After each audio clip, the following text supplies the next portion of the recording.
ঢাকা বিশ্ববিদ্যালয়ে ব্যালট পেপারকে আপনি কোনোভাবে গাউসুল আজমের নিচতলায় অরক্ষিত অবস্থায় রাখতে পারেন কিনা, কোনো ক্রমিক নম্বর এই ব্যালট পেপারে ছিল না। কিছু মিলিয়ে অবশ্যই আমরা কারচুপির দৃষ্টান্ত তো অনেকটা দিয়েই দিয়েছি, বাকিটা বের করার দায়িত্ব আপনাদের।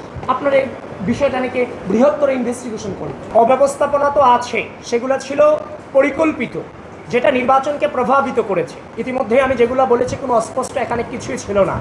ঢাকা বিশ্ববিদ্যালয়ে ব্যালট পেপারকে আপনি কোনোভাবে গাউসুল আজমের নিচতলায় অরক্ষিত অবস্থায় রাখতে পারেন কিনা, সে প্রশ্ন আপনাদের মধ্য দিয়ে বিশ্ববিদ্যালয়কে এবং গোটা জাতিকে, ঢাকা বিশ্ববিদ্যালয়ের প্রশাসনকে আমি করছি। এবং কোনো ক্রমিক নম্বর এই ব্যালট পেপারে ছিল না। এবং এই যিনি আছে যে এই ব্যালট পেপার ওইখানে অরক্ষিত অবস্থায় থেকেছে, সেখানে সিসি ফুটেজ আছে, সেগুলোকেও আপনারা কালেক্ট করেন।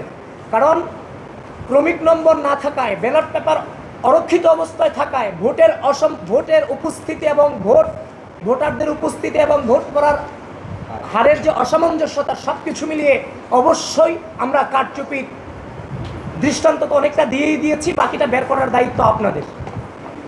দেখেন, পরের দিন আসার কথা যেটা বলেছেন, এখন আমি যদি কোনো জিনিসে প্রপারলি তদন্ত ছাড়া আপনার সামনে আসি, এটা কি কোনোভাবে আপনিও মেনে নেবেন?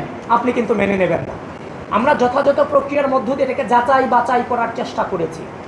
আমরা যেই ফোন দিয়ে ছবি তুলেতে, সেই ফোনের যিনি তুলেছেন তার কাছে আমরা গিয়েছি। সেখানে গিয়ে সেখানকার ডেট, ফরেন্সিক যে তথ্যাদি, আমরা সবগুলিকে যাচাই বাছাই করে, এবং ওখানে ব্যালট পেপার থাকা নিয়ে কোনো সন্দেহ আর নাই আমাদের মাঝে, যে তারা সুস্থ রাজনীতি প্রচলনে যথেষ্ট সহনশীলতার পরিচয় দিয়েছে।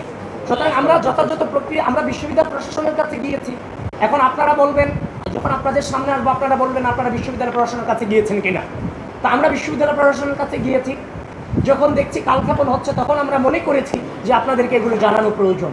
যারই ফলশ্রুতিতে আপনাদের সামনে এসেছি, অবস্থান ক্লিয়ার করবে এবং আপনারাও সেই জিনিসগুলো ইনভেস্টিগেশনে নামবেন, এবং পরবর্তী কর্মসূচি কি হবে সেটা আপনাদেরকে পরবর্তীতে আমরা জানাবো, কিন্তু সেটা সুস্থ রাজনৈতিক সংস্কৃতিকে ধারণ করে। আপনারা এই বিষয়টা নাকি বৃহত্তর ইনভেস্টিগেশন করুন। দেশে দেশে সবার সাথে দ্য নিউজ।